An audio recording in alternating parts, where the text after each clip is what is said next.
Voilà, merci. Bonsoir à tous. Heureux de vous retrouver sur le petit écran. Le Cameroun vit au rythme du championnat d'Afrique des Nations de Cécifoot depuis le 16 octobre dernier, donc, et ce jusqu'au 26 qui arrive. On rappelle que c'est 6 nations qui sont regroupées ici à Douala, au complexe sportif du centre d'accueil de Bépana, au Cameroun, la Côte d'Ivoire, l'Égypte, le Mali, le Maroc et le Sénégal s'affrontent donc pour une place qualificative aux Jeux paralympiques de Rio 2016. C'est au Brésil. Au moment où cette compétition commence au Cameroun, eh bien, le Grand Prix international Chantal Biya s'achève du côté de Yaoundé avec la victoire finale du Maroc. Mais cette compétition a été marquée par l'expulsion d'un journaliste. Il est donc le président de l'association des journalistes sportifs du Cameroun qui a été expulsé de la course. Que s'est-il exactement passé? On essaiera d'en savoir tout au long de cette émission. Enfin, la Ligue de football professionnel du Cameroun, un nouveau bureau à l'horizon, le mandat du général Semengue qui est donc passé au scanner par plus d'une personne. On essaiera également d'analyser si en 4 ans de mandat, disons-le ainsi, le général a pu colmater certaines brèches. Avec nos invités, nous allons vous plonger dans l'ambiance de la Ligue de football professionnel. Merci de nous retrouver dans quelques poussières de secondes.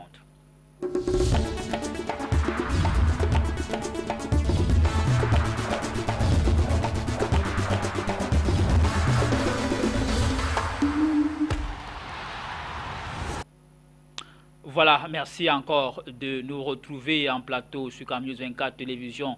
Vous êtes sur la tanière. On va peut-être commencer par accueillir le tout, ou alors l'un des invités, mais c'est la première fois qu'il foule, on va dire, qui entre dans ce studio.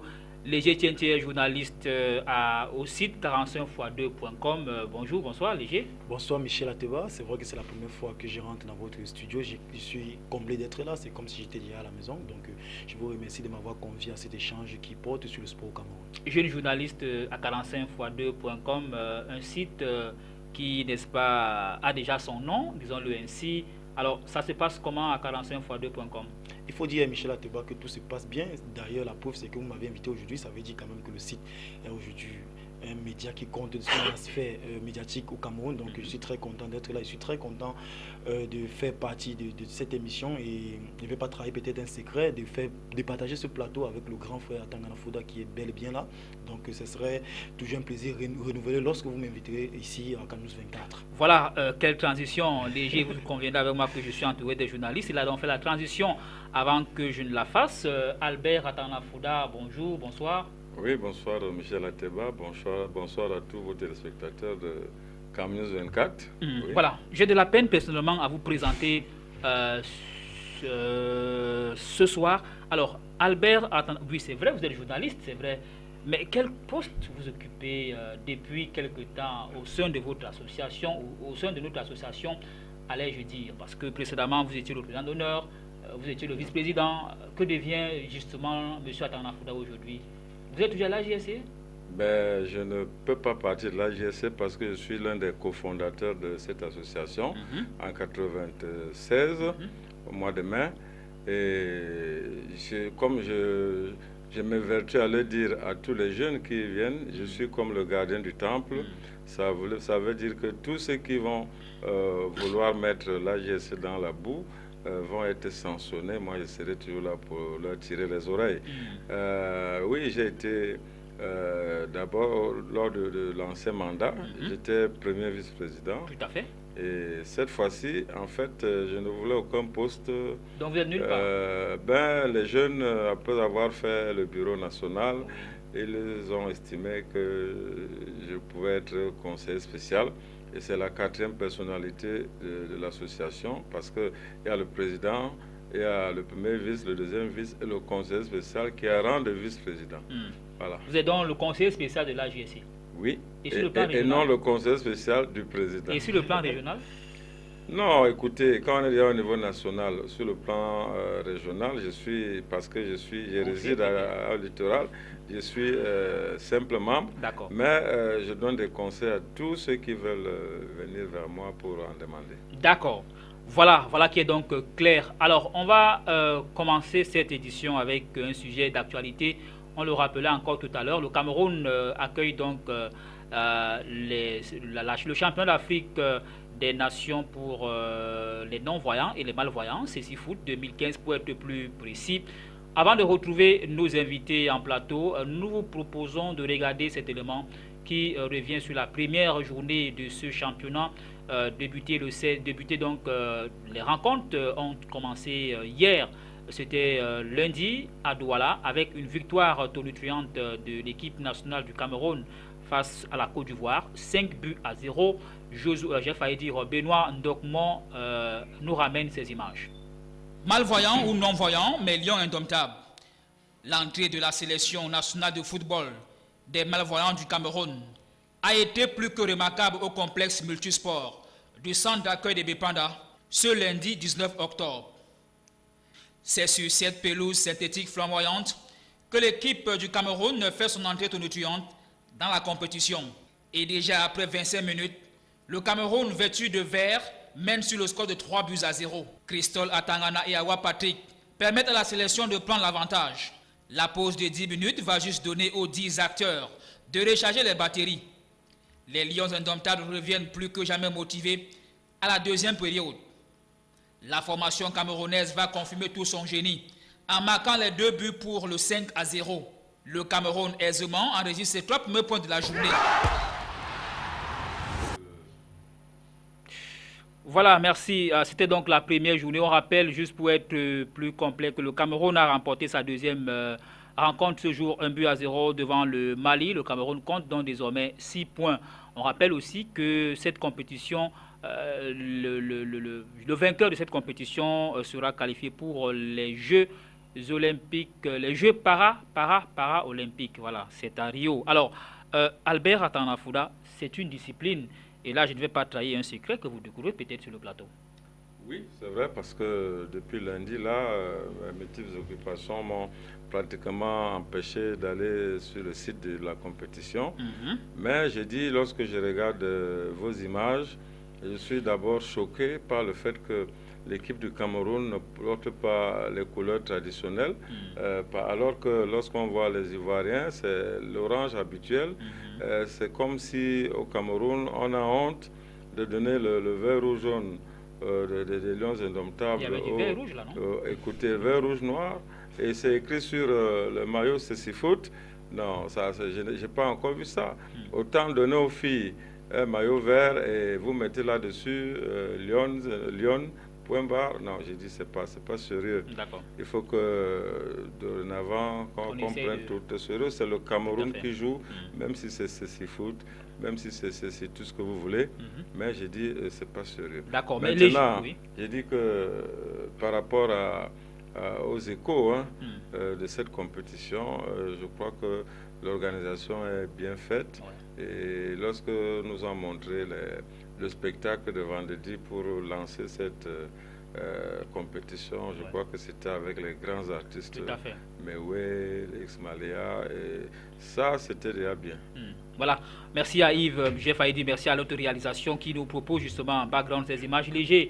L'organisation, vous êtes, on va dire quoi, journaliste d'investigation aussi, les échos qui vous parviennent, pour ce qui est de l'organisation, ces échos-là, ils sont favorables, c'est ça? Oui, il faut dire à Michel Ateba que ces échos sont positifs parce que moi j'avais des inquiétudes parce que quant à l'organisation de cette compétition, parce que ça fait quand même très longtemps, le Cameroun n'a pas organisé. C'est la première organisation, la première CAN au Cameroun. Donc on a vu ce qui s'est passé avec la FOP basket qui s'est bien passé, mais on avait quand même peur, on avait des inquiétudes quant à l'organisation de ces sites foot, puisqu'à quelques journées, Michel Ateba, il faut le rappeler, on n'avait pas l'impression que le Cameroun devait habiter cette haute compétition, puisque la campagne de communication, à mon sens, était insuffisante. Il y avait juste des petites affichettes collées ici et là pour pouvoir annoncer qu'une organisation d'une CAN comme celle-là devait se produire du côté de Douala. Donc moi j'étais très un peu très content des échos que j'ai reçus de ce côté-là, parce que je n'ai pas fait le déplacement. J'ai eu un reporter là-bas qui me donnait en temps et les informations où l'organisation était très bonne. On avait quand même un jeu, on avait deux équipes qui ont produit quand même un jeu alléchant. Donc ça prouve également que le Cameroun a quand même les moyens. Le Cameroun a quand même les moyens d'organiser des compétitions de cette envergure, Michel Ateba, parce que en réalité, lorsqu'on veut confier une compétition au Cameroun, on a toujours peur parce que le problème des infrastructures se pose à chaque fois. Mais là, lorsqu'on regarde les images que vous projetez à l'instant, on se rend compte que quand même c'est très bien parti. On espère que le comité d'organisation va continuer sur la même voie pour qu'on puisse assister à une belle fête de football pour les déficients visuels. Voilà, on prie, n'est-ce pas, notre réalisation de rester calé sur ces images qui passent en background. Président, j'ai failli dire Albert Atanafouda, c'est quand même une CAN, une Coupe d'Afrique des Nations, ou alors un championnat d'Afrique des Nations, 6 pays qui sont, on va dire 5 pays, ou alors 6 pays, y compris le Cameroun. En termes d'organisation, tribune démontable, par exemple, la pelouse qui, ma foi, flamboyante, neuve, j'ai failli dire les écrans géants. Bref, on sent quand même qu'on vit une Coupe d'Afrique des Nations. Ça veut dire peut-être qu'au Cameroun, lorsqu'on y met un peu de volonté, on peut vraiment aller jusqu'au bout. C'est souvent cette volonté qui fait défaut. Et je crois que lorsqu'on vraiment on s'attelle à vouloir faire quelque chose, ça se passe très bien. Bon, maintenant, pour le reste, c'est vrai, hein, le Cameroun se bat très bien sur le terrain. Et c'est ce qui prouve que au Cameroun, il y a des talents dans tous les domaines, tout à fait. Surtout dans le cadre du sport. Et puis, c'est la CAN qui a mobilisé pour l'ouverture 2 ministres de la République. Ça veut dire que c'est important. Celui des sports et celui des affaires sociales. Exactement, ça veut dire que c'est important. Sauf que, comme l'a si bien dit Léger Tienché, il n'y a pas eu de communication autour. Parce que s'il y avait eu beaucoup plus de communication, comme à l'Afro-Basket, avec les sports, avec tout ce que vous voulez. Mais on ne l'a pas ressenti, hier au terrain. Hein. Oui, c'est vrai. Vous savez, c'est ça qu'il faut féliciter les journalistes. C'était plein partout. Hein. Oui, mais écoutez, Bepanda, c'est quand même un quartier très populaire. Tout à fait. Et comme beaucoup de Camerounais n'ont pas de quoi s'employer, eh ben, eux, ils passent, vous voyez, tout le long de l'annexe, là, dès qu'il y a le moindre match, les gens, ça trouble. Donc, une canne avec ce dispositif d'organisation et autres, c'était tout à fait normal que les gens viennent très nombreux pour déjà découvrir qu'est-ce que c'est cette histoire de ceci foot et voir comment les déficients visuels peuvent jouer au football. Très bien. Alors, Léger, restons peut-être sur l'ère de jeu, puisque là, sur l'ère de jeu, disons-le ainsi, voir des malvoyants ou alors des non-voyants jouer au ballon, ça semble quand même sortir de l'ordinaire, non? Ça sort de l'ordinaire. On a comme l'impression que comment est-ce qu'ils font pour savoir se faire des passes, comment est-ce qu'ils font pour savoir qu'ils ont marqué un but. Donc pour moi, j'ai comme l'impression que le ballon doit certainement être différent parce que avec les yeux fermés. C'est un ballon du handball. Et peut-être qu'il y a même des sons qui. Exact. Voilà, certainement qu'il y a des sons qui le ballon émet des sons qui. Ils appellent ça des grélots. Des grélots, voilà. Donc sinon c'était quasiment impossible. Donc le Cameroun a très bien commencé. On sent que cette équipe s'est bien préparée parce que donner quand même 5-0 en ouverture face à la Côte d'Ivoire, il faut pas quand même cracher sur cette victoire. C'est quand même une victoire large face à un pays dont nous concurrencions dans tous les domaines en ce qui concerne le sport. Donc moi j'étais très content de ce résultat d'ouverture et encore vous nous confirmez tout à l'heure que le Cameroun vient de remporter sa deuxième rencontre. Ça prouve que cette équipe a quand même tous les armes pour pouvoir aller jusqu'au bout, puisque lorsqu'on jette un regard sur les participants, on a quand même le Sénégal, on a le Maroc, on a le Mali, on a l'Égypte, qui sont quand même des pays où le football est une religion. Donc on espère que les lions déficients visuels vont aller jusqu'au bout dans cette compétition, puisque le public a adhéré malgré la campagne de communication qui était à mon sens très insuffisante. Le public est en train de répondre présent. Je pense que les victoires vont davantage pousser ce public-là à venir porter cette équipe. Et j'aimerais qu'on fasse mieux que les femmes au basket, les femmes au basket, l'afro-basket que nous avons vu du côté du palais de congrès de Ouada, du palais des sports de Ouada. Donc j'espère que ces nos lions, ces jeunes joueurs qui nous représentent iront jusqu'au bout de cette compétition pour que la fête soit belle. Albert, j'étais pas à l'ouverture. Oui, est-ce que le président de la FECAFOOT était présent? Non. Est-ce qu'il y avait un représentant de la Fédération de football? Peut-être oui, mais on n'a pas vu, on a cherché quand même. Il s'agit là de football, il s'agit d'une compétition internationale et vous comprenez pourquoi moi, lorsque les appelle les lions, ça me fait... Non, le ministre était là, Albert. J'ai des réserves parce que... Le ministre était là, Albert. Oui, mais écoutez, jusqu'à présent, personne ne parle des lions dans les médias. Oui, mais tous les organisateurs, non, mais Albert, ils disent le Cameroun a gagné, personne ne parle Albert, de est-ce qu'on devrait faire dans la polémique quand on sait que sur le fichier de la FECAFOOT, il n'y a pas une commission de football, de CECIFOOT? Et il ne faut pas qu'il y ait CECIFOOT dans le calendrier ou alors dans le fichier de la FECAFOOT. Même de la FECAFOOT. Tout à fait. Mais dès le moment qu'il s'agit de football, je crois que, sauf si vous n'avez pas lu les statuts, c'est la Fédération camerounaise de football qui organise tout ce qui concerne le football. Je suis d'accord avec vous. Tout à fait. Là, je suis d'accord avec vous. À partir de là, qu'il ne soit pas présent. Pour vous, c'est un problème?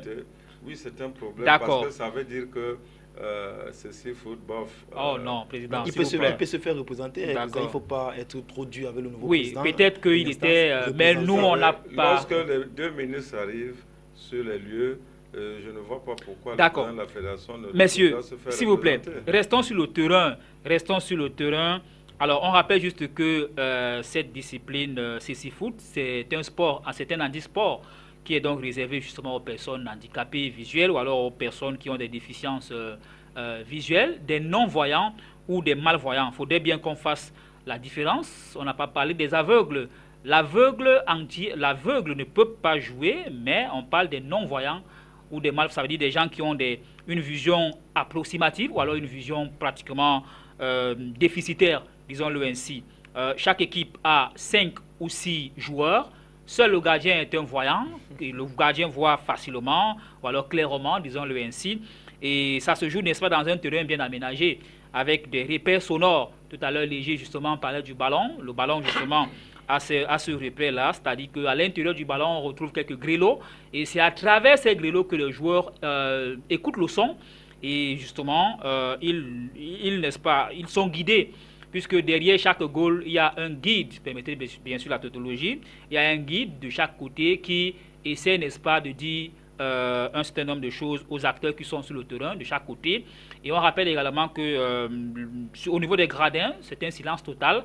Convenez avec moi que si on arrivait à émettre des bruits dans les gradins, eh bien ceux qui sont sur l'aire de jeu auront fortement des problèmes. Alors, on rappelle également, Albert Atanafouda, que cette discipline est en promotion au Cameroun, même si le Cameroun organise cette compétition pour la première fois, les résultats sont bons et à l'allure où l'équipe est partie, elle risque, n'est-ce pas, de se qualifier pour les Jeux Olympiques si elle venait à remporter au final la compétition. Tout à fait. Moi, c'est plutôt les leçons de ce que nous avons vu là qui m'intéressent, parce que les gens handicapés de tout genre sont partout en train de demander qu'on leur donne de l'argent, qu'on les soutienne à gauche, à droite. Moi, la leçon, c'est que même si tu es handicapé, il suffit d'un peu de volonté pour faire quelque chose d'utile. Donc, et là, j'ai eu cette première leçon lorsque j'ai suivi les Jeux paralympiques de Londres. Oui. Et c'est très, très important. Il faut que tout le monde sache cela. Ce n'est pas parce qu'on est handicapé qu'on n'est plus camerounais, qu'on n'est plus un être humain et qu'on ne peut plus rien faire. L'exemple de Pistorius, Oscar Pistorius nous a montré que sans les deux pieds et avec des attelles, il courait plus vite que ceux qui avaient des pieds. Tout à fait. Et voilà. Alors, Léger, CECIFOOT en promotion au Cameroun, première édition, mais là, le Cameroun fait très, très, très bonne prestation, bonne figure.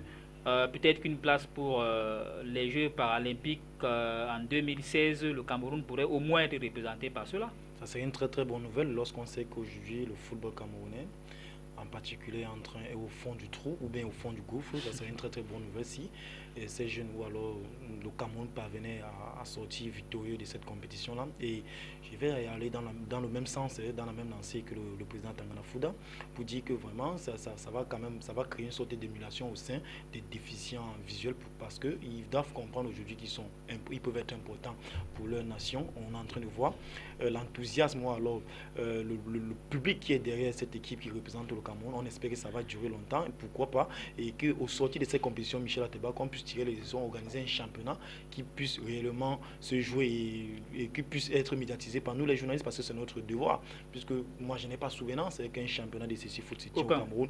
Donc aujourd'hui, c'est pas miracle que ces jeunes joueurs soient rassemblés comme ça et commencent à produire des résultats, parce que je suis sûr que dans des pays comme l'Égypte, certainement qu'il y a un championnat, en Côte d'Ivoire, certainement qu'il y aura un championnat. Et vous voyez que le Cameroun est en train de produire des résultats. Ça prouve que si on organisait encore des championnats, si l'administration organisait un championnat et que ces jeunes étaient bien cadrés ou bien encadrés, je suis sûr que la victoire au final ne souffrait d'aucun doute et on pourrait faire une très très bonne prestation aux Jeux paralympiques au Brésil l'année prochaine. Alors Albert, on va juste rappeler rapidement pour terminer que cette compétition semble être méconnue au Cameroun, ou alors elle est encore en promotion au Cameroun, mais ailleurs, en France par exemple, eh bien, CC Foot fait parler de lui. Il y a un championnat par exemple d'Europe de CC Foot, oui. Il y a un championnat du monde de CC Foot, donc c'est vrai peut-être qu'en Afrique il n'y a pas encore un championnat d'Afrique, bon, pas qu'il n'y en a pas, voilà, on assiste là à un championnat d'Afrique, mais c'est une discipline qui est vraiment déjà révolutionnée ailleurs, et que le Cameroun gagnerait peut-être à mieux la vulgariser, à mieux l'organiser.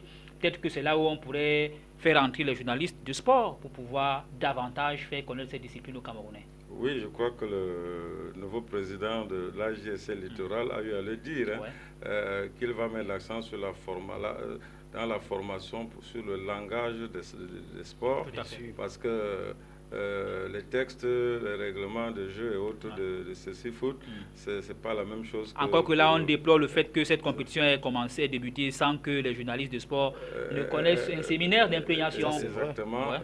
Vous voyez donc. C'est un peu comme, c'est pas nouveau au Cameroun. Nous avons participé au Bisoka, après avoir gagné la CAN. Sans séminaire non, sans séminaire, sans championnat, sans compétition. Mais là au moins ça existe dans le fichier de la FECA Foot, dans le Bisoka. Oui, mais ça c'était par la suite que ça a été mis dans ce calendrier-là. Donc on est allé à la CAN, on a gagné la CAN, on est allé à une Coupe du Monde. Vous comprenez donc qu'au Cameroun c'est un peu ça, c'est dommage. C'est à partir du sommet des grandes compétitions que on se retrouve au niveau national à mettre les choses en place. Très bien. Je dis que c'est dommage. Voilà, alors l'entraîneur principal ou alors le sélectionneur de l'équipe nationale du Cameroun et le capitaine de cette sélection qui a signé un hat-trick hier, il s'appelle Christol Atangana, et son entraîneur se sont exprimés au micro de notre reporter Zobel Apollinaire Bon. Satisfait de mes enfants parce qu'ils sont en train de donner du répondant par rapport au travail que nous avons bâti ensemble.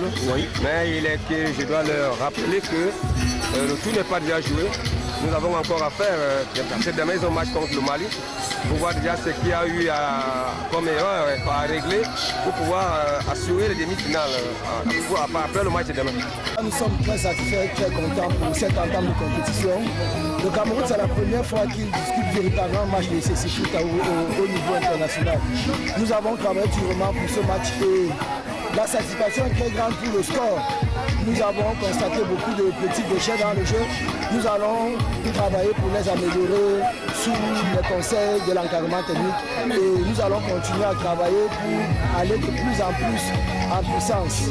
L'équipe de Côte d'Ivoire, elle a joué malgré beaucoup de gestes d'anti-jeu. Moi, j'en ai été victime plus de 6 fois. Elle a joué à son niveau. Il faut respecter l'adversaire. Ils nous ont tenu tête par la première mi-temps avec leur façon de jouer, courir dans tous les sens. Ça nous a un peu déstabilisé. Mais avec la stratégie que nous avons mis en place à la deuxième mi-temps, c'est-à-dire la rapidité et le calme dans le jeu sans vouloir se précipiter comme tout est allé mieux, vous avez pu constater de vos propres. Voilà, Christol Atangana, auteur d'un hat-trick hier au complexe de Bepanda. Alors, tout à l'heure, on parlait des personnalités. Et on a dit que la compétition a été marquée par la présence de 2 ministres de la République, celle des Affaires sociales, et le nouveau ministre des Sports et de l'Éducation physique. D'ailleurs, les deux sont nouvellement promus à ce poste-là. Zobel Apollinaire Mbong a suivi donc la cérémonie d'ouverture. Voici son compte rendu.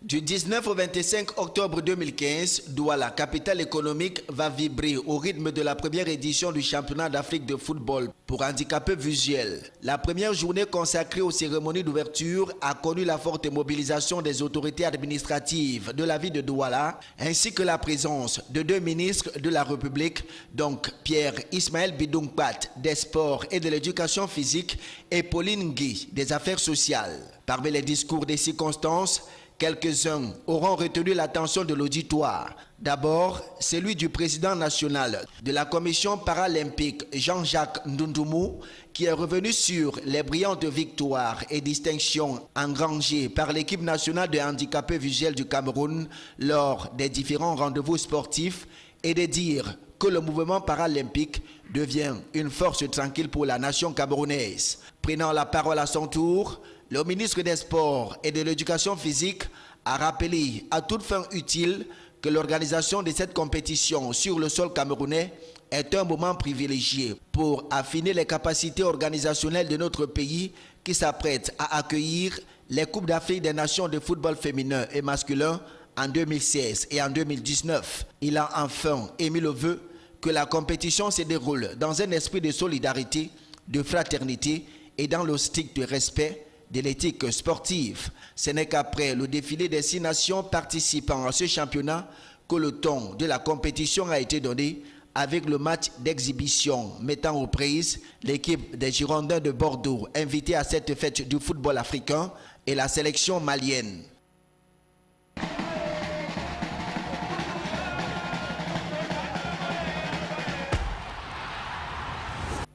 Voilà ce qu'on pouvait donc dire sur le CC Foot 2015, président Anafouda. Vous voyez donc que le Cameroun, comme je le disais tout à l'heure, peut également, n'est-ce pas, être assis dans le concert des grands. C'est-à-dire que à travers cette compétition, on se dit quand même qu'au Cameroun, les prochaines CAN qui arrivent là, si on met un peu du sérieux, elles pourraient vraiment être bien organisées. On jugera le maçon au pied du mur. Tous ces maçons-là au pied du mur. Oui. Mais quand même, il faut dire au président qu'avec le dernier conseil des ministres, où le président de la République, Amatélé, a poussé ses ministres à mettre les bouchées doubles pour que tous se mettent ensemble pour pouvoir réaliser à temps les projets pour qu'on puisse organiser cette CAN. Donc je pense que le là a été donné par le président, par la première personnalité, le premier sportif du Cameroun. Donc on peut quand même espérer que cette organisation pourrait bien se passer. Voilà. Il faut tout le temps que le chef d'État ouvre la porte pour donner des instructions. C'est lui qui est la tête, non? On a vu ce qui s'est passé avec les primes des sportifs. D'accord. Alors, voilà. On va peut-être refermer le débat, chers amis. Parlons à présent, on va dire quoi, du Grand Prix international Chantal Biya, très rapidement. Avant, n'est-ce pas, de retrouver les invités sur le plateau, je vous propose de regarder le prologue.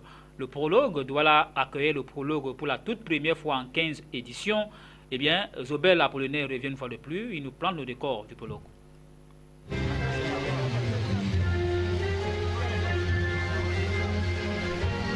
C'est l'hymne national du royaume chérifien qui a retenti sous le ciel de Douala ce 14 octobre 2015 suite à la victoire du Marocain Lassagne Mouchine du prologue de la 15e édition du Grand Prix cycliste international Chantal Biya.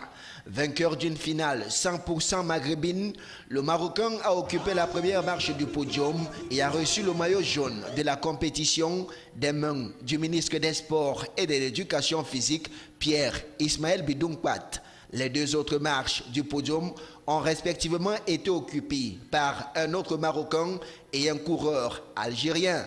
Tous ont reçu en guise de récompense des prix spéciaux à eux offerts par la première dame, Chantal Biya.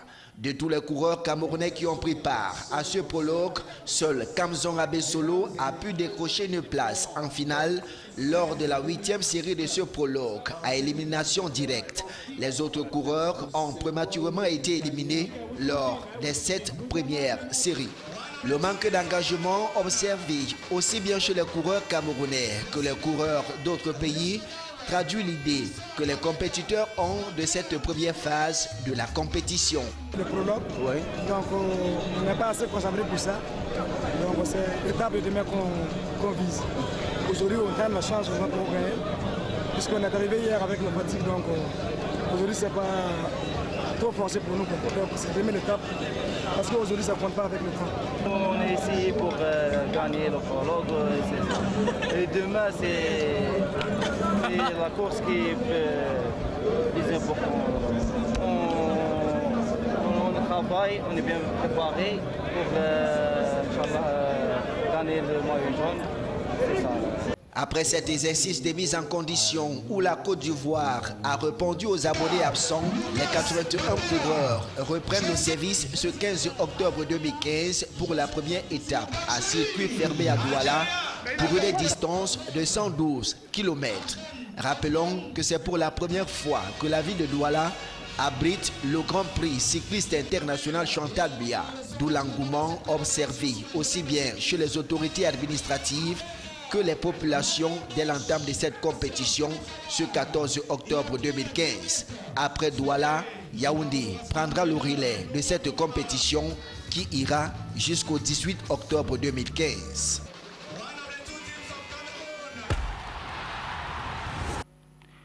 Voilà, après donc ce prologue, la compétition s'est poursuivie avec le critérium, un critérium qui s'est couru dans la capitale économique Douala avant l'autre étape de Yaoundé. Notre reporter était toujours dans la caravane de cette compétition à Douala. On va regarder le critérium et juste derrière on revient retrouver nos invités.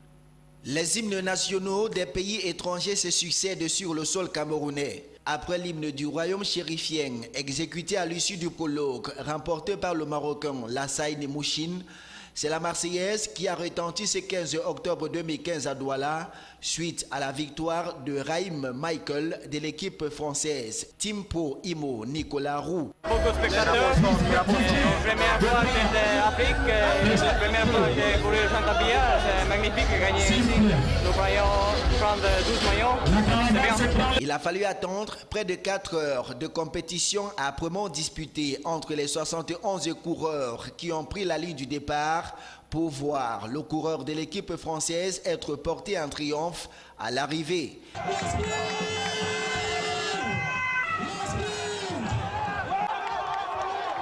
Il a été suivi par 2 Algériens, donc Barbary Adil et Saïdi Nazim, respectivement 2e et 3e. Les 3 méritants de cette première étape à circuit fermé d'une distance de 112 km ont reçu plusieurs récompenses de nombreux sponsors de ce 15e Grand Prix cycliste international Chantal Biya. En plus du maillot vert qui consacre le premier au classement général en individuel, Raïm Michael a également arboré le maillot jaune en tant que vainqueur de cette première étape. Outre sa 2e et 3e place au classement général, l'Algérie s'en tire également avec le titre de la meilleure équipe de cette première étape. Le Cameroun reçoit la récompense de meilleur grimpeur grâce à Jérémy Nseke. Kamzong Abesolo, 4e de la première étape, et autres Damien Tekou ont aussi reçu des récompenses spéciales. La première étape, courue ce 15 octobre 2015, met ainsi fin à la compétition dans la région du littoral.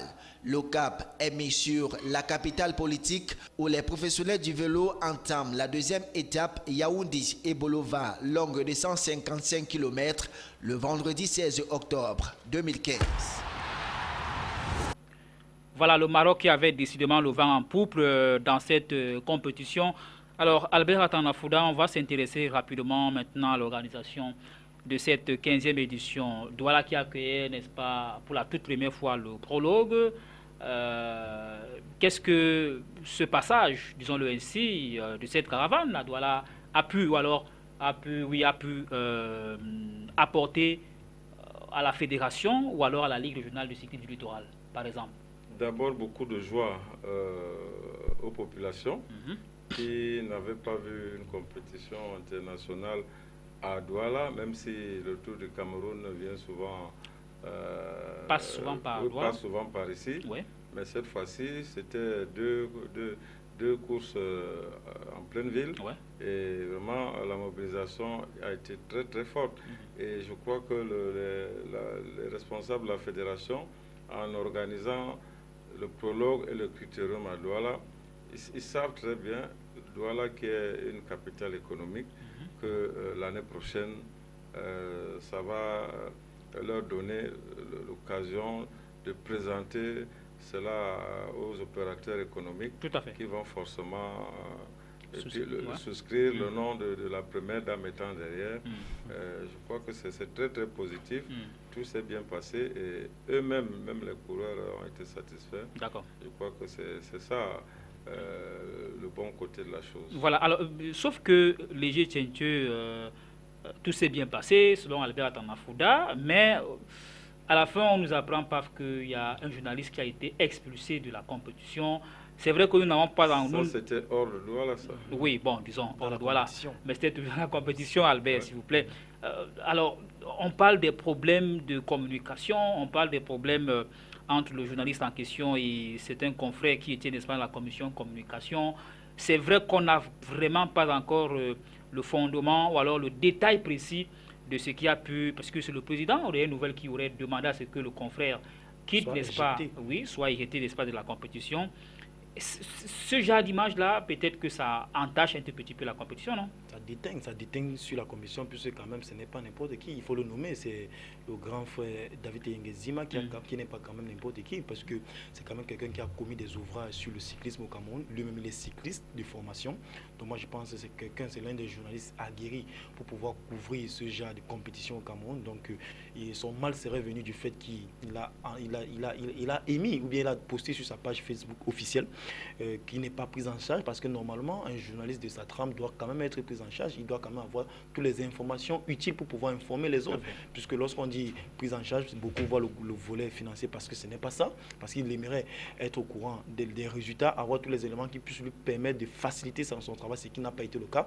Également, il s'est soucieux également, Michel Ateba, que la fédération camerounaise de cyclisme aurait versé 25 millions de francs CFA à la chaîne TV5 pour pouvoir voir le résumé vidéo de toutes les étapes. Donc, et moi, en tant que journaliste, je suis allé sur le site internet de TV5 et vous allez voir à chaque étape, il y a un compte rendu vidéo de cette compétition, ce qui m'a fait croire que cette information n'était n'était pas fausse. Donc moi, ça avait un pincement au cœur qu'un journaliste comme David Yenge n'est pas pris en charge, alors que beaucoup de fonds est versé du côté de TV5 pour pouvoir avoir un petit compte rendu de moins de 2 minutes sur leur site internet ou alors dans la télévision. Je me pose la question, quelle est la cible que la Fédération camerounaise de cyclisme souhaite atteindre, parce que ce sont des questions comme ça que je me pose, et moi je me dis peut-être que même si le président Yossi avec quelques antécédents avec David Yenge, mais la manière, le procédé ou alors le communiqué qu'il a balancé n'honore pas le cyclisme, parce que le cyclisme aujourd'hui qui n'est pas encore un sport populaire a besoin de ce journaliste qui écrivent au quotidien, qui a même participé à rendre à travers sa rédaction, à travers ses écrits, à travers ses papiers, à rendre ce sport un peu plus populaire. Moi je pense que c'était quand même une décision malheureuse. Je pense qu'il fallait réfléchir par 2 fois avant de l'éjecter de cette compétition. Albert, David Yengezima qui, selon le responsable de la communication de la fédération, n'avait pas été accrédité. Il faut quand même qu'on le rappelle, parce qu'il y a une vingtaine de journalistes qui ont été accrédités, selon justement mais les journalistes de Yaoundé, Michel Ateba, il faut préciser. Pour la plupart viendraient de Yaoundé, et pourtant le Grand Prix Chantal Biya est une compétition de souveraineté. Ça veut dire qu'on devrait en principe retrouver les journalistes, pourquoi pas, de toutes les régions. C'est vrai que cette discipline, cette compétition ne se dispute pas dans toutes les régions, mais quand même on se pose des questions sur la vingtaine de journalistes, des confrères. Au moins 17 viendraient de Yaoundé. Vous, en tant qu'ancien président de la JSC, vice-président Jeff Faïdi, comment est-ce que vous analysez cette situation? Je suis toujours vice-président de la JSC. D'accord. Ok. Vous savez, ce n'est pas un problème de parler d'une compétition qui ne se déroule pas dans tout le pays ou ailleurs. Quand les journalistes, 10 000 journalistes demandent des accréditations pour couvrir une Coupe du Monde, cette Coupe du Monde ne se déroule pas dans tout le monde, partout. Même si elle a la Coupe du Monde. Voilà. Je voudrais donc dire que la première faute de Yengezima, c'est de ne pas avoir demandé parce que je ne sais pas s'il a demandé.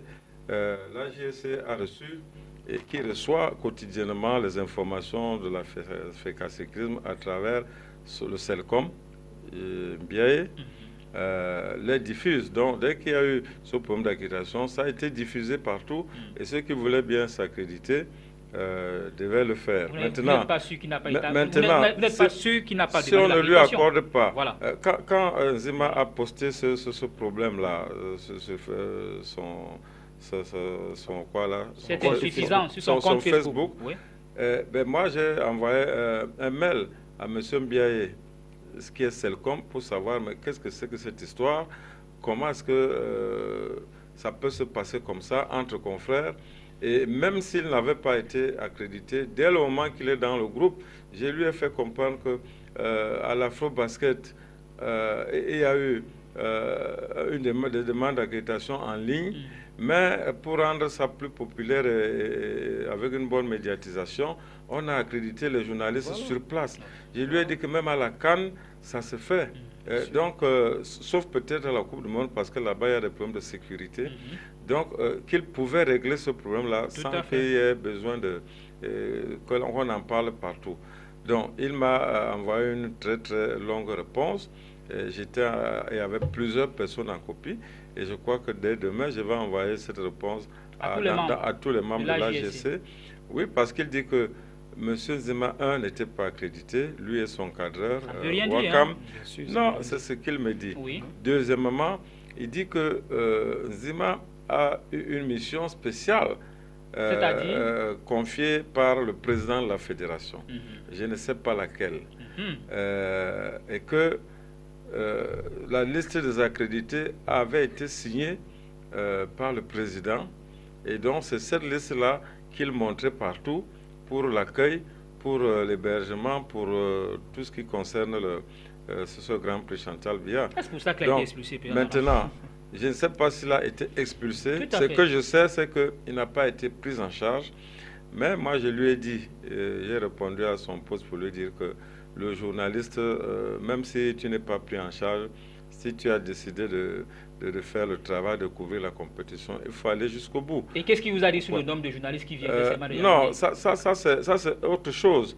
Parce que vous savez, à une Coupe du Monde, vous savez combien de journalistes viennent d'Afrique par rapport à ceux qui viennent d'Europe.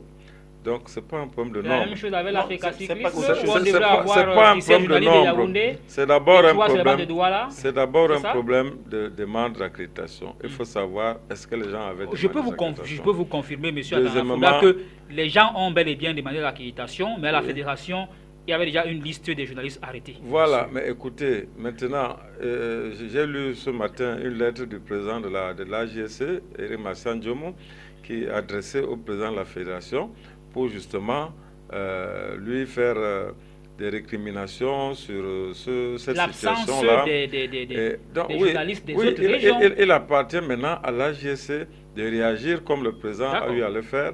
Et j'ai dit que c'est une bonne chose.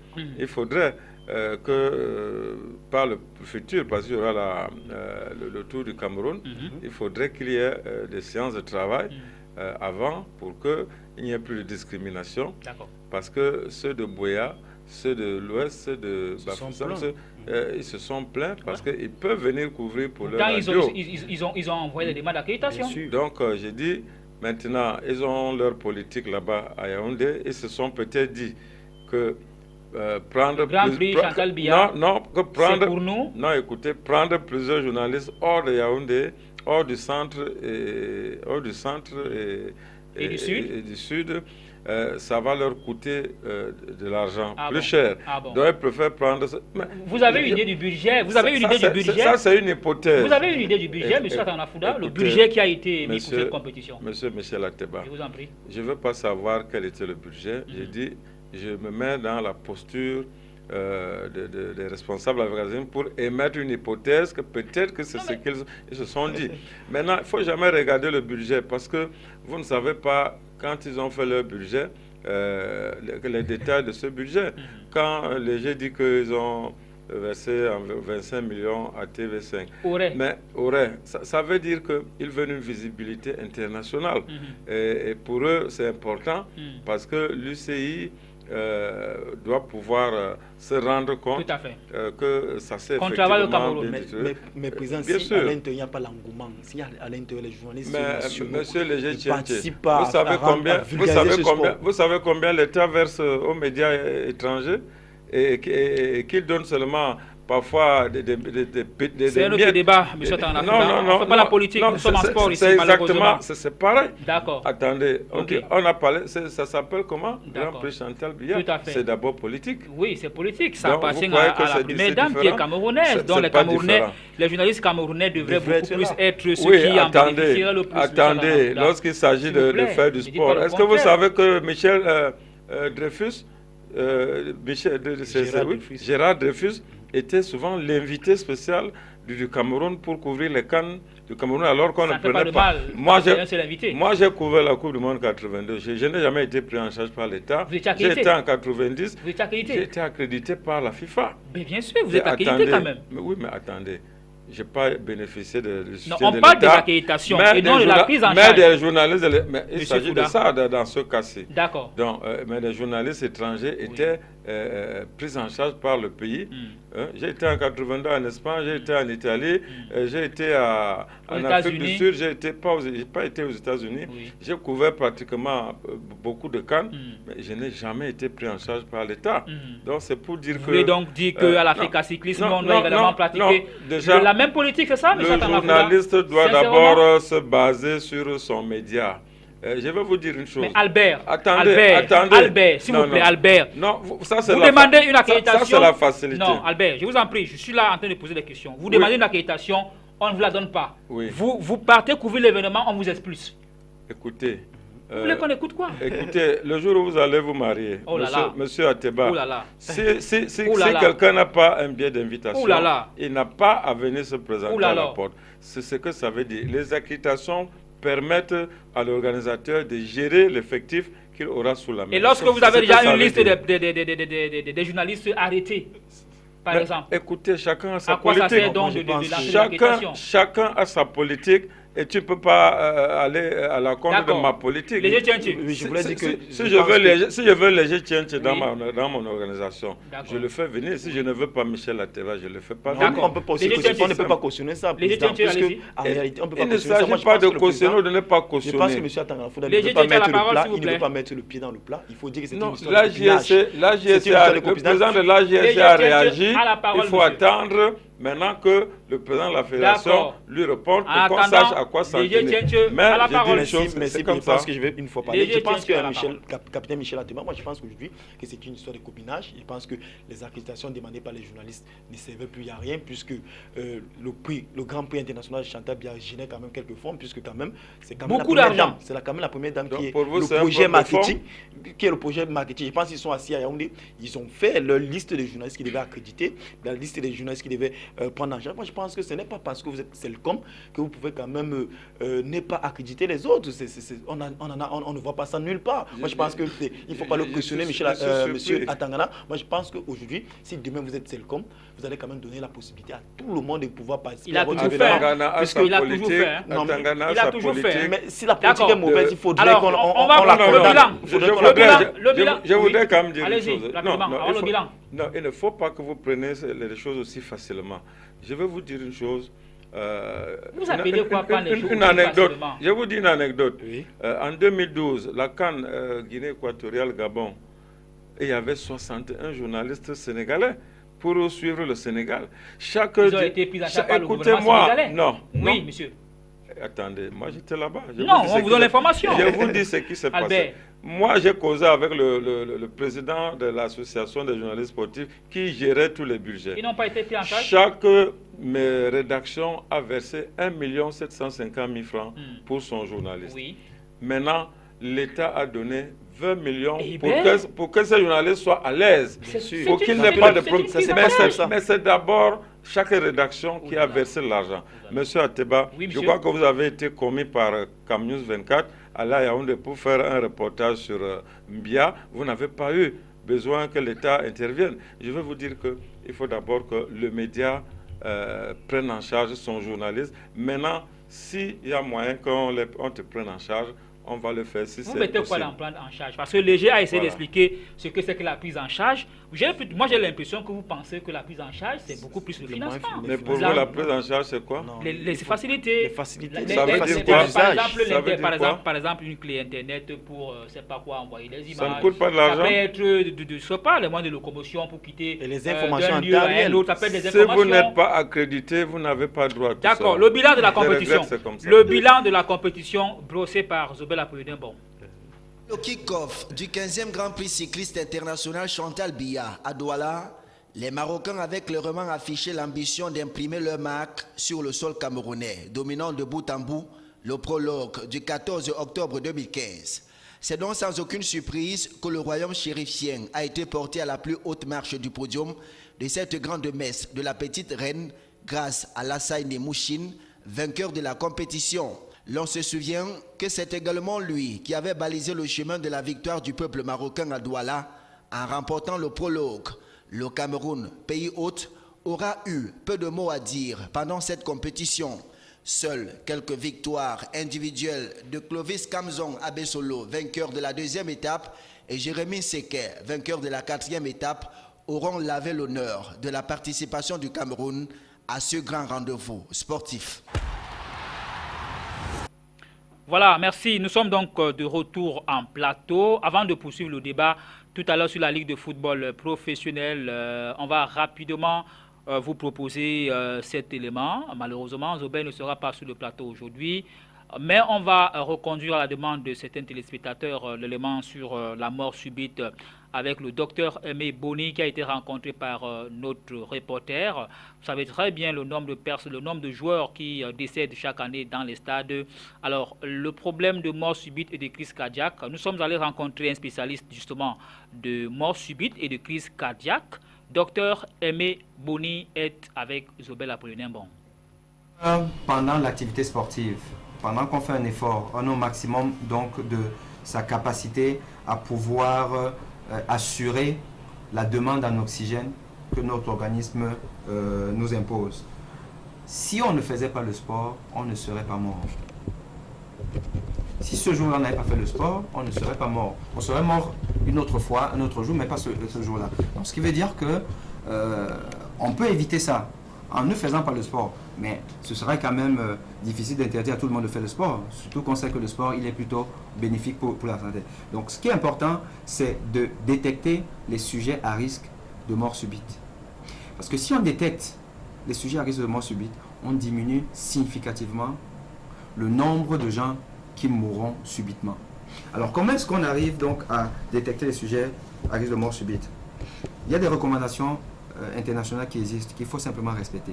C'est-à-dire que tout sportif, tout footballeur de compétition, avant le début de la saison, doit avoir un bilan minimum du sportif, qui comprend la visite chez le médecin, un médecin de sport, qui va vous ausculter, à la recherche de souffle cardiaque, qui va vous interroger, il va vous poser des questions pour savoir si vous n'avez pas des antécédents de malaise, de vertige, des antécédents familiaux, de perte de connaissance, de mort subite dans la famille, ainsi de suite. Donc il va vous examiner. Et si l'examen physique, clinique, comme nous l'appelons, est normal, il va quand même plus loin parce que vous êtes un sportif de compétition en vous faisant un électrocardiogramme. L'électrocardiogramme devrait être interprété par un spécialiste, un cardiologue spécialiste de la cardiologie du sport, parce qu'il y a une particularité de l'électrocardiogramme du sportif. L'électrocardiogramme du sportif n'est pas forcément le même que l'électrocardiogramme d'un non-sportif. Il y a certaines différences, mais c'est donc le médecin de sport, le cardiologue de sport, qui saura que cette différence-là, elle est liée au sport.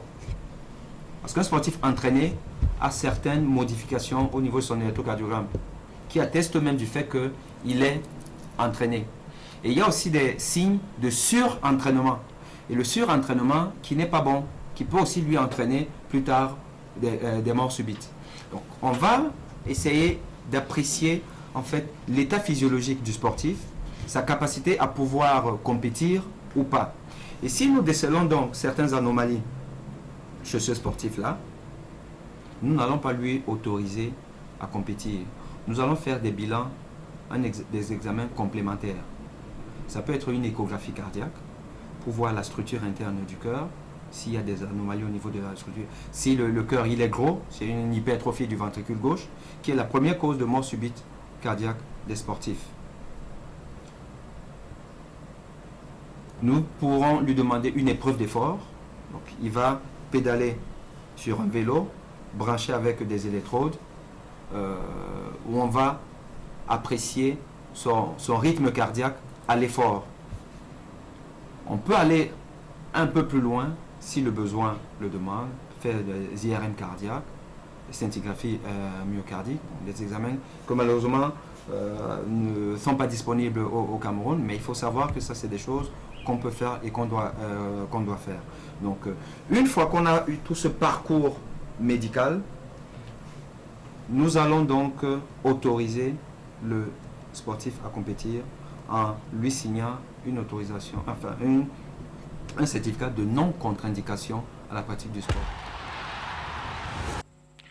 Voilà, le docteur Aimé Boni, mille fois merci pour cet élément. Alors, messieurs, on va à présent parler de la Ligue de football professionnel du Cameroun, qui en principe devrait avoir un nouveau bureau dans les semaines qui arrivent. Alors, Albert Atanafouda, le professionnalisme au Cameroun 4 ans après, c'est la toute première question. Comme ça, si on vous demandait de faire un petit bilan, c'est vrai, vous n'êtes pas le président de club, encore moins membre de cette ligue-là, mais vous êtes journaliste, vous suivez au quotidien l'actualité sportive de la Ligue de football pro. Ça peut être quoi votre petit bilan en 4 ans? On se débrouille bien.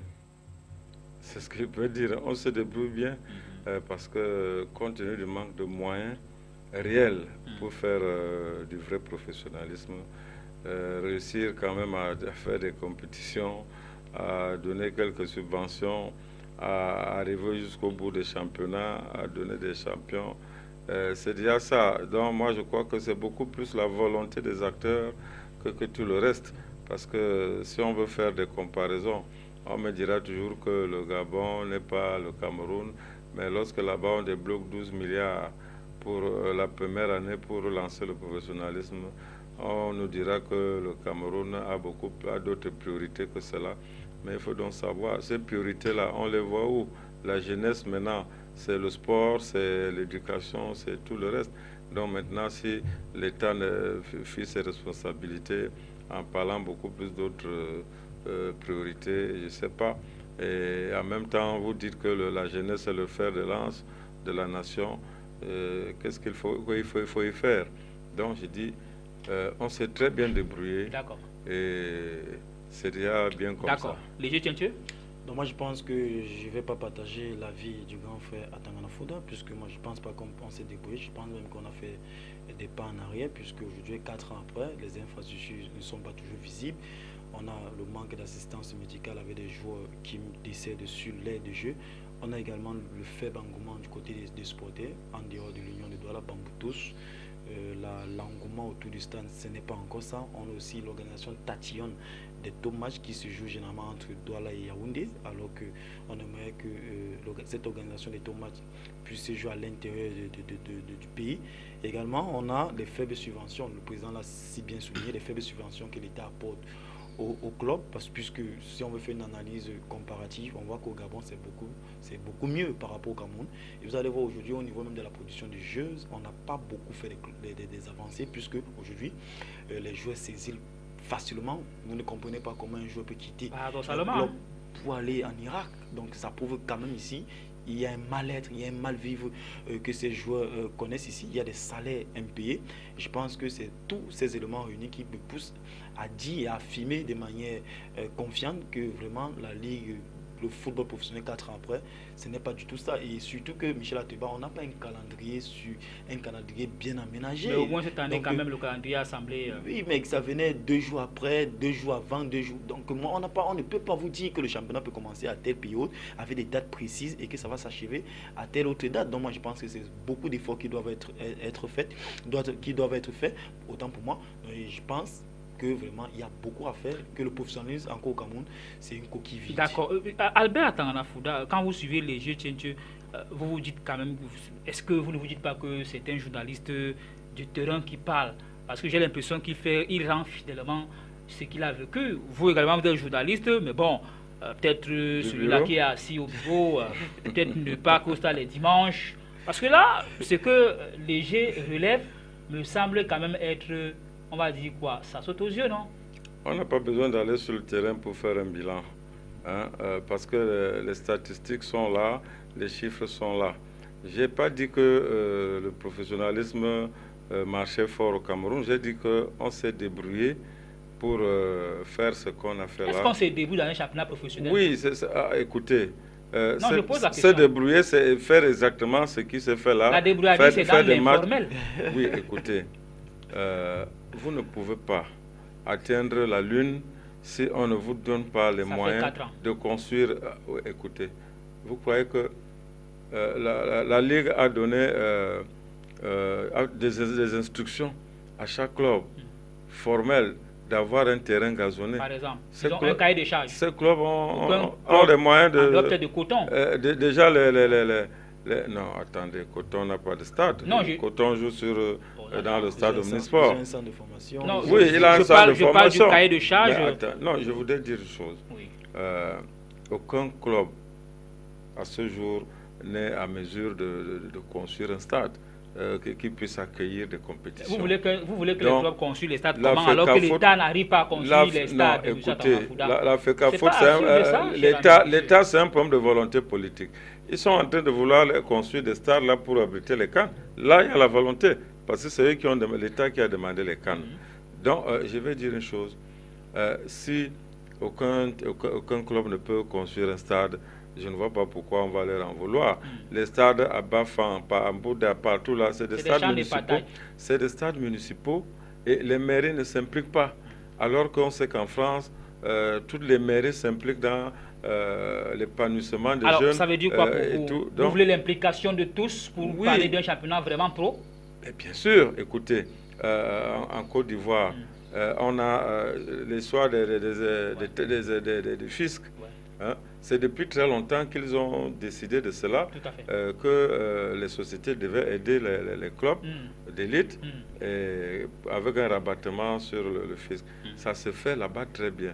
Au Maghreb, hein, pratiquement c'est des clubs... C'est des championnats professionnels. Oui, professionnels, avec des clubs pratiquement corporatistes. Oui. Hein, quand on parlait des Arab Contractors, c'était une société...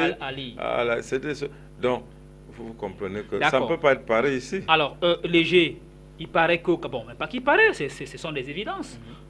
On parle, le championnat n'est pas professionnel parce que tout le monde ne veut pas s'impliquer au premier niveau. Et les clubs également, ils sont pour beaucoup dans cette situation. Prenons juste le cas, n'est-ce pas, de la transformation des clubs en société. Jusqu'aujourd'hui, vous en connaissez quelques-uns qui ont réussi à se transformer? Pas du tout, c'est vrai que c'est un processus, mais pas du tout. Mais il faut aussi regarder que la Ligue ne les aide pas trop dans ce sens-là, puisque aujourd'hui, moi je pense que si comment la Ligue ne les aide pas alors que la Ligue leur a demandé de se transformer? Vous voulez que la Ligue leur donne de l'argent pour se transformer? Je pense que Michel Atouba, ce n'est pas en transformant les clubs que le professionnalisme va se décréter. Je pense qu'il y a quand même un préalable. Et la Ligue avait fait la promesse de construire certains stades. Ça n'a pas été le cas aujourd'hui. La Ligue construit les stades, c'est ça? La Ligue avait promis de gazonner le stade, je parle peut-être sous le contrôle du grand frère de Baganté, au nord de Guidé, je crois. Et moi je pense que c'était de Ngoumou. Moi je pense que c'était 3 stades, ce qui n'a pas été le cas. Je ne pense pas que c'est en transformant les clubs en société anonyme que la fédération ou que les clubs vont se professionnaliser ou alors qu'on aura un championnat dit professionnel. Je pense qu'il y a d'abord des préalables. Il faut d'abord les infrastructures.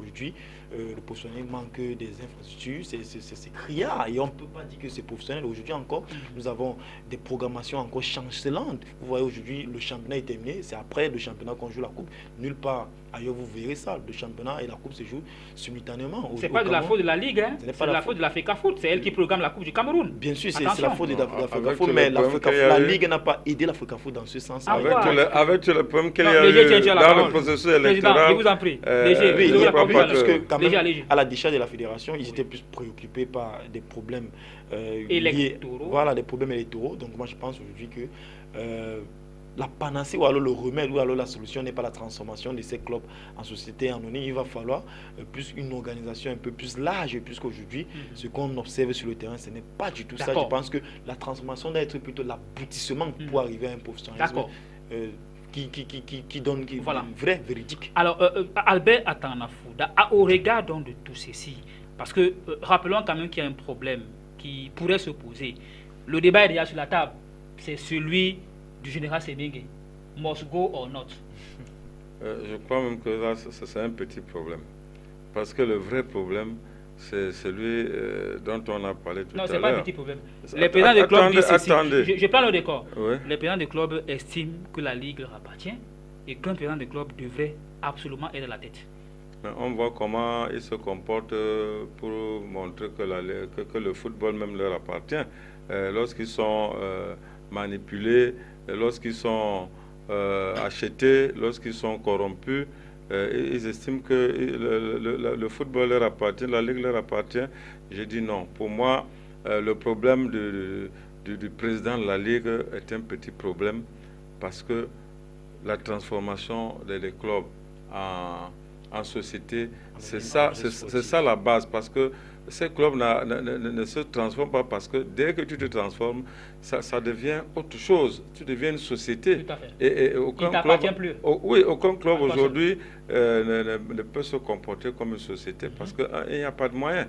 Donc je veux dire une chose, c'est ça la clé.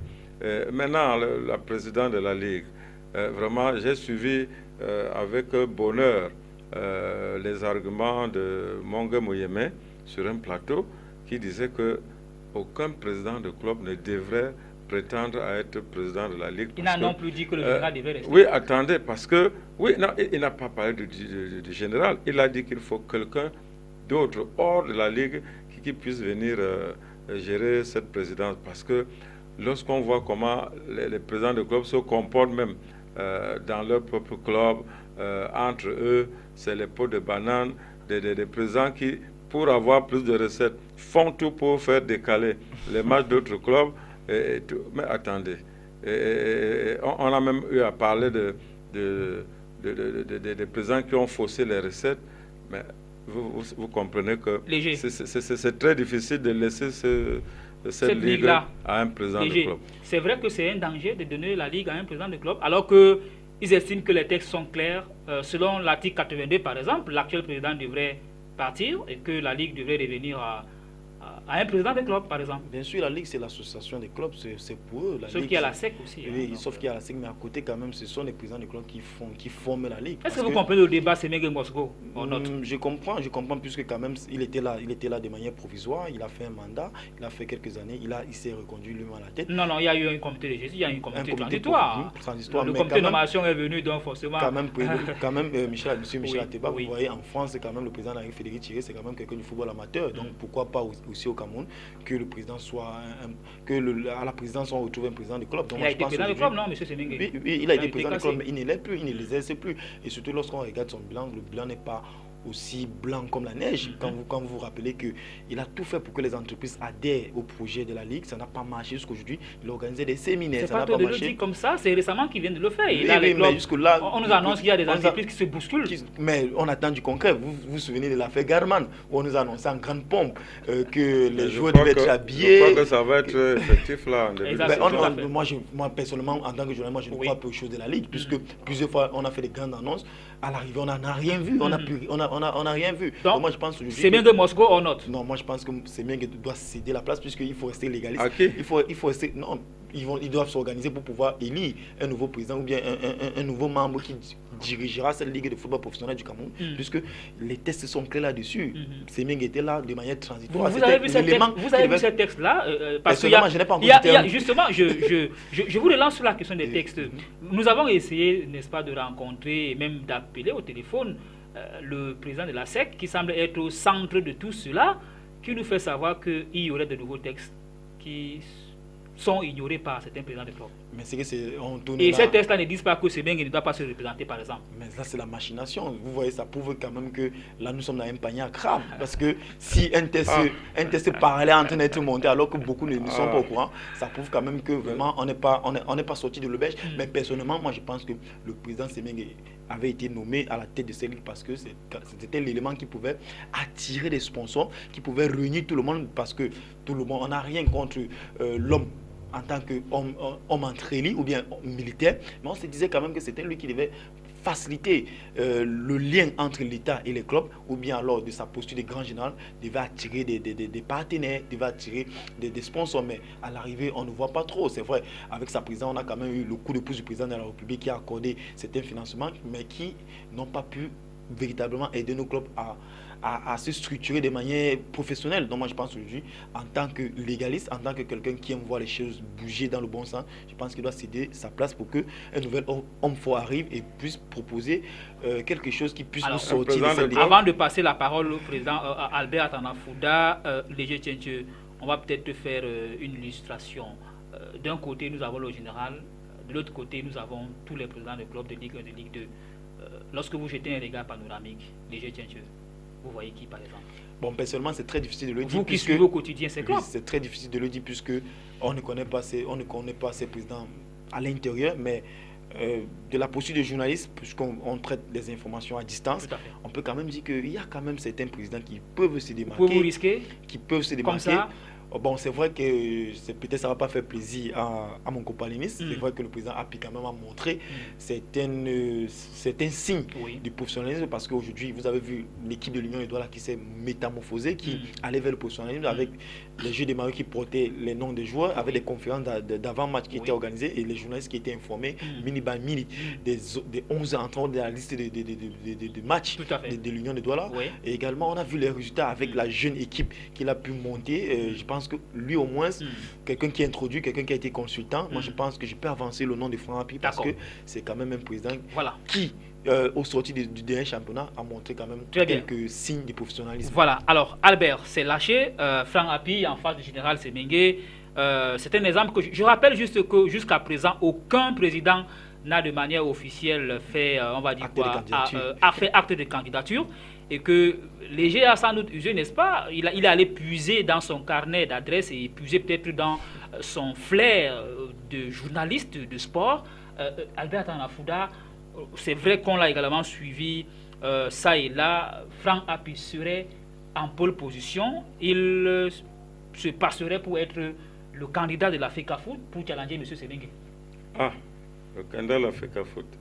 Et pas le candidat des clubs. Je crois que là, ça devient un problème. Je vais dire une chose. Vous ne savez pas comment le président de Ding Sport gère son club. Et Ding, vous avez vu, si vous approchez ce monsieur, il va vous montrer son projet et qui est en train de réussir. À Pégès d'un fou, ce jeune-là, oui, il faut voir, il ne faut pas seulement voir le nom parce que l'Union est un grand club. Moi, je te donne les noms des équipes. Attendez, vous avez vu à Pégès, vous avez vu l'équipe de Pégès, c'est un centre. Et Ding, c'est un centre. Et leur projet marche, ça avance. Et je crois qu'il ne faut pas négliger ça. Il ne faut pas seulement regarder. Il ne faut pas seulement regarder. L'Union est deuxième. Écoutez, sans centre, par exemple. Union est deuxième, sans centre. Oui. Avec une équipe dont la moyenne d'âge qui est entre 18 et 19. Qui est troisième? Botafogo. Ah, Botafogo. New Star est quatrième, Botafogo. Ça, c'est une équipe qui est partie depuis combien d'années? Allons-y dans le but. Combien d'années? Albert, allons-y vous dire par exemple. Non, je veux dire. Vous voulez dire que le président Franck Hapi n'a pas les coudées? Non, le président Franck Hapi a eu un projet de rajeunir l'équipe, ça a marché. Mais j'ai dit, ça c'est dans son équipe. Mais maintenant, la Ligue, c'est l'ensemble des équipes avec tout ce que cela comporte de mentalité, de Camerounais, de contexte. Qu'est-ce qui peut être un problème si c'était par exemple lui? Qu'est-ce qui pourrait être un problème par la suite si c'était lui par exemple? En quoi est-ce que la Ligue serait mal prise si c'était lui qui était là? Écoutez, vous n'allez pas me mettre en procès. Vous êtes en face de vos téléspectateurs. Vous n'allez pas me mettre en procès par rapport à Franck Hapi. Par rapport à Franck Hapi. Mais moi, j'ai dit une chose.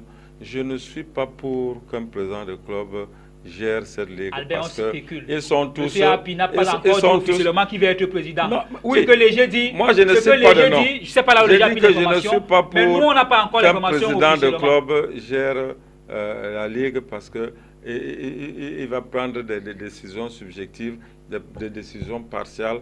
Il va tirer la couverture de son côté. Non, c'est 1% sorcellerie. Moi, je pense oui, pas. Il y aura... Je pense que ça, c'est insulter l'intelligence des présidents de club. Ah, je regrette. Quand il y en a qui disent que j'ai donné l'argent à tel pour gagner tel match, tel dit que j'ai aidé l'autre équipe à... D'accord. Alors, chers amis, s'il vous plaît, c'est vrai qu'on est entré dans le dernier volet, on va dire quoi, lorsque j'ai préparé l'émission, bilan, alors, les jeunes, c'est vrai, vous avez répondu à la troisième question qui pour poursuivre le alors, il s'est dit que le général Semengue a quand même déjà réussi à mobiliser beaucoup d'argent pour la suite de la compétition, pour l'année prochaine par exemple. On parle de 15 milliards de francs CFA que le général aurait réussi. C'était un objectif, c'était pas... Voilà, bon, disons, voilà, on dit qu'il a finalement réussi à atteindre son objectif. Et qu'en face, il serait très difficile de détourner quelqu'un qui va quand même poser 15 milliards sur la table. Bon, moi je dis que Michel Ateba, moi je suis toujours sceptique lorsque les informations... Vous êtes Thomas, vous voulez à tout prix voir? Moi, puisqu'on a beaucoup fait d'annonces, je suis Thomas, excusez-moi, monsieur Michel Ateba, puisqu'il y a eu trop d'annonces dans cette ligue depuis 3 ans, et à l'arrivée, on n'a rien vu de manière concrète. Donc, personnellement, j'ai assisté personnellement au dernier séminaire qu'il a organisé au niveau de l'hôtel ici à Douala, où il y avait les chefs d'entreprise, où il a présenté les objectifs à atteindre, où il parlait de 15 milliards pour que le championnat camerounais soit professionnel dans son sens large du thème. Moi, je m'aurais posé la question, mais je me pose la question, où est-ce qu'il a rassemblé ces 15 milliards quand je sais que Trazes qui avait fait la promesse n'a pas encore adhéré, que certaines entreprises qui avaient donné leur accord de principe. Non, ces 15 milliards, ce n'est pas un argent des entreprises selon nos informations.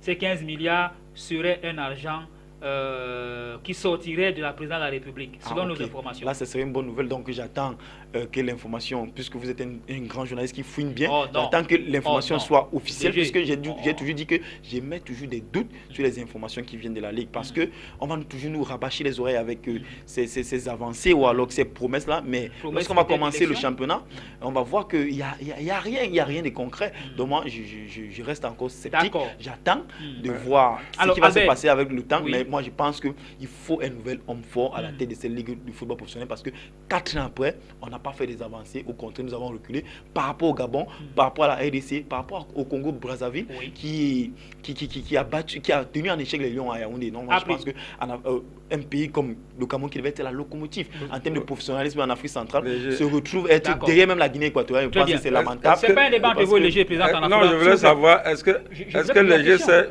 est-ce que les G sait pourquoi le football gabonais monte?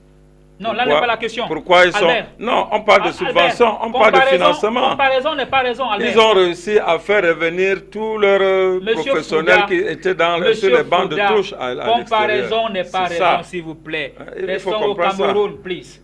Vous voulez rester au Cameroun et vous n'avancez pas. Pour la suite, pour la prochaine saison, Albert, vous dites que c'est avec le général Semengue. Non, je n'ai pas dit ça. J'ai dit que je ne suis pas d'accord qu'un président de club gère la Ligue parce que si vous allez, il fallait suivre le Sénafoc, des salaires impayés, des grèves à répétition. Je vais juste rappeler, attendez, je vous donne l'information s'il vous plaît. Attendez. Aux dernières nouvelles, l'État aurait versé la dernière tranche de subvention au club. Oui, mais écoutez, lorsque une équipe professionnelle attend les subventions pour fonctionner, sur un budget de 150 millions, même de 100 millions, vous atteignez les subventions pour fonctionner. Et la saison d'avant, il y a eu une grève de 2 mois. C'est un ajout. Il y a eu une grève que vous avez. Et pourquoi ils avaient grévé? Parce qu'ils attendaient les subventions. D'accord. Alors, qu'est-ce qu'on conclut donc? S'il vous plaît. Mais ça veut dire que les clubs n'ont pas de financement. Et ces clubs-là devraient pouvoir chercher leur propre financement dans les sociétés. On a encore 2 choses à dire pour ce qui est de l'élimination des Lions. Pour le JO, rapidement, on sort avec la Ligue de football pro. 4 ans après, Albert, Semengue doit-il y rester ou pas? Écoutez, ce n'est pas vous qui l'avez mis là-bas. Oh là là. Il y a eu un décret. Il y a eu une décision Est-ce que vous souhaitez... Il y a eu une décision qui mettait Semengue à la tête de la Ligue. La même devrait peut-être le maintenir, c'est ça? Attendez, mais qui a dit que cette décision n'avait plus cours? Donc, attendez de voir. Mais moi, j'ai dit qu'un président de club prenne la Ligue, ça va être la catastrophe. Très bien. Léger, 30 secondes, please. Moi, je ne pense pas regarder son bilan. Moi, je pense qu'il va falloir un nouvel homme fort pour insuffler un souffle nouveau. Permettez-moi le pléonasme, puisqu'aujourd'hui, on n'a pas comme l'impression que le football camerounais est en train d'aller vers les horizons du professionnalisme. Loin s'en faut. Nous sommes en train de reculer. Et je suis pas d'avis avec le grand frère Tangana Fouda. Moi, je pense qu'aujourd'hui, c'est un homme en tenue. Il a apporté tout ce qu'il pouvait apporter, mais... au résultat, on n'a pas vu des grands changements. Le championnat ne s'est pas métamorphosé. Moi, je pense que moi, je pense qu'à la Ligue, il y a beaucoup de présidents de clubs qui pourraient certainement, puisque c'est eux qui mettent de leur argent, c'est eux qui se suent jouer nu pour pouvoir faire. Les clubs sont bien gérés. Au moins, ils apportent, oui. Si c'est le cas, donc peut-être que autant mieux organiser une bonne élection que de vouloir démontrer qu'on a un candidat, ou bien d'imposer. Oui, qu'on va à tout prix imposer un candidat. Vous avez l'information du candidat API qui serait le candidat de la FECAFOOT. Mais l'information que je vous donne, puisque je suis en train de travailler sur un sujet sur API par rapport au journal, au magazine où nous travaillons, le magazine Europe Afrique Foot, où je l'ai eu au téléphone, il m'a dit que son contrat avec l'Union étoile était terminé, donc il ne se représenterait plus. Il a déjà démissionné? Non, pas qu'il a démissionné, mais il ne va plus se représenter pour être le nouveau président, ou alors se reconduire à la tête de Nassara Kamakai. Donc moi j'ai sous-entendu que certainement il voudrait se décharger, parce que M. Atangana devrait comprendre que lorsqu'on est président de la Ligue, on peut se décharger de ses responsabilités en club. Donc moi je pense que ça doit être le préalable. Ça doit être le préalable, mais au moins pour l'intelligence. On ne pourrait pas quand même cautionner le fait que vous êtes président d'un club et que vous restez... On retient donc que 4 ans après... Non, personnellement, on n'a pas avancé. Je pense qu'il va falloir une nouvelle personne pour pouvoir, pourquoi pas pousser le championnat vers le professionnalisme. Albert, 4 ans après, rapidement, on sort.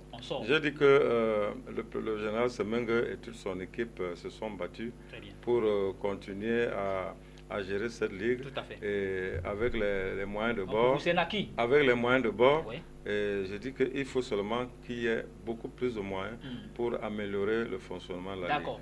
Messieurs, en 30 secondes, s'il vous plaît, on va dire un mot sur l'élimination des filles aux Jeux Olympiques de Londres, aux Jeux Olympiques de Rio de Janeiro, avec l'indulgence de la réalisation, s'il vous plaît.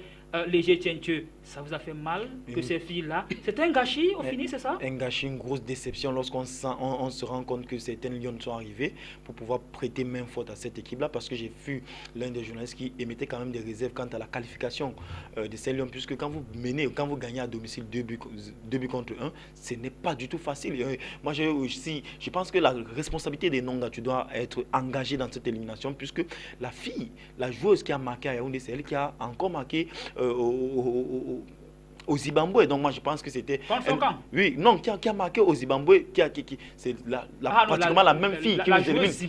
Oui, la Zimbabwéenne. Moi je pense qu'aujourd'hui c'était le danger numéro 1. On n'a pas pris des mesures pour pouvoir la quadriller. Aujourd'hui on aura nos larmes pour pleurer, puisque c'était quand même le seul sport qui donnait encore du sourire aux Camerounais. Aujourd'hui on va regarder les Jeux Olympiques à Rio sans voir ces femmes qui nous ont fait rêver au mondial canadien. C'est quand même dommage. Qui nous ont fait quand même rêver aux Jeux africains en terminant à la 2e place. C'est quand même, je pense que ces Lions doivent tirer les leçons de cette élimination, parce que j'ai comme l'impression qu'elles étaient encore sur les nuages de les épopées canadiennes pour pouvoir nous produire des résultats. Albert, on dit qu'à la veille, les filles ont pleuré parce que la présidente de la commission n'était pas là. Elles ont demandé à la voir. Malheureusement, elle est restée cloîtrée à Yaoundé parce que, justement, à la fédération, on n'a pas vu bon de la mettre en mission. Voilà. Et c'est ça qui est regrettable. Et pourquoi on l'a nommé? C'est un apport psychologique. Pourquoi on l'a nommé? Moi, je dis une chose. Le football camerounais est encore, comme l'a si bien dit les jeux au début, dans le gouffre. Et ce n'est pas parce que les Lions ont eu à gagner, à bien jouer au Canada, à être vice-champion des Jeux africains. Oui, ce n'était pas un acquis. Mais j'ai dit, maintenant, ça va continuer d'aller en profondeur si rien n'est fait. Tant que ça va se passer comme aujourd'hui, où il y a des exclusions, où il y a des querelles de clochers, où il y a des rancunes et tout ça, des règlements de compte.